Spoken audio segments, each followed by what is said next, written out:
They all knew that there was problems, whether it be the Horizon system or a third-party issue like the ATM. A scandal potentially more far-reaching than first thought. This was about the post office's processes across its entire estate. Not about Horizon this time, but separate systems in branches. There was no doubt about it. Post Office was aware. Calling into question the safety of even more convictions. My hope would be that Wendy will be exonerated. She died 2 years ago. With the Post Office, you're guilty until you can prove your innocence. RG27. Chirag's story is different from many sub-postmasters. I have had breakdowns. I actually had a mini stroke. I lost so much.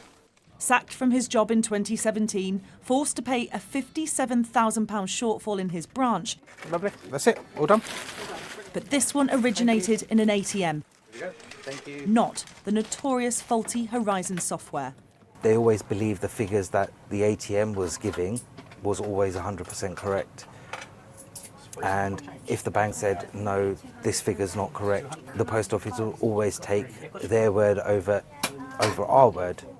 This internal report proves the Post Office knew of ATM problems 4 years before Chirag was threatened with prosecution. It shows shortfalls in branches caused by ATMs and this damning line. Removing the ATM reduces the risk of the sub-postmaster being suspended.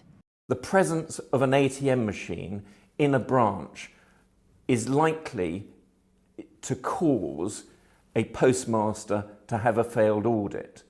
But lawyer for victims Paul Marshall says the report proves issues not just with ATMs, but lottery tickets and other processes.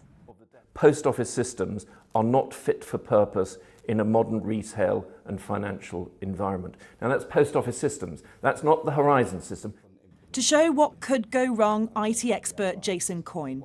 And what happens is the ATM tells the bank how much has been withdrawn, but if there's anything wrong with this level of communication here between the ATM and the bank, or between the bank and the post office, then you will have a discrepancy being incurred by the sub-postmaster, which we've seen evidence of those interfaces failing. Can you just pop it on the scale for me?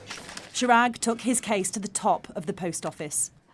I was in contact with Paula Venables, Alistair Cameron, Angela Van den Bogard. In 2018, Chief Financial Officer Alistair Cameron wrote back, correct procedures for accounting for the ATM were not followed. This resulted in an initial loss of government money of more than £57,000. In 2019, dismissing Chirag's appeal, direct from Paula Venables, Chief Executive of the Post Office.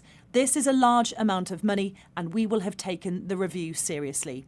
All of this years after their own internal report warned of ATM shortfalls and while the Post Office were fighting sub-postmasters in court.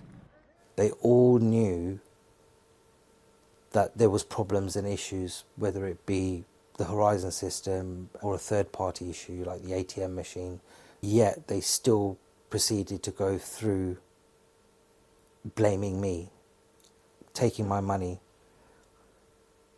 that I didn't even have, money that I had to borrow. Jason, hired by Alan Bates during the 2019 court case, says ATM issues weren't even considered. Seeing this history repeating itself here. When I was asking for information that related to third parties, Post Office would attempt to resist. They would say, this isn't Horizon information and therefore it's outside of the Horizon trial. But what we was only learning to discover at the time is that all of these third party systems were absolutely critical to Horizon's operation. Calls now to review other convictions related to any Post Office process. There is no conviction that has been secured by the Post Office that could properly be treated as safe. Even Court of Appeal decisions.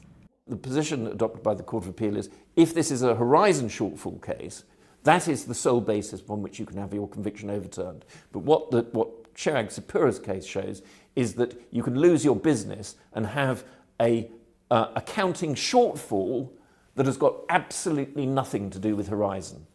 Wendy Cousins' case involved pension payments. She died of cancer 2 years ago, and I'm sure it was a contributory factor in her premature death.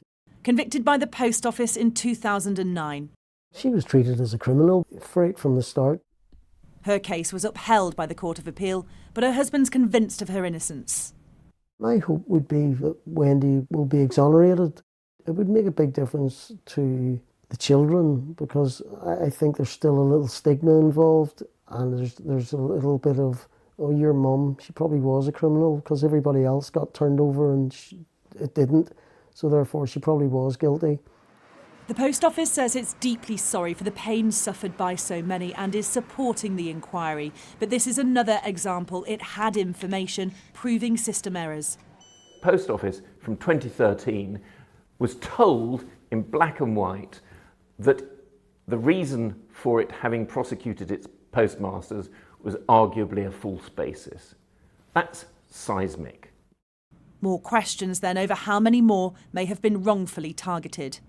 My son would love to see people from the post office arrested, held to account and put in jail, because that's what they tried to do to his mother. In a scandal that seems to grow by the day.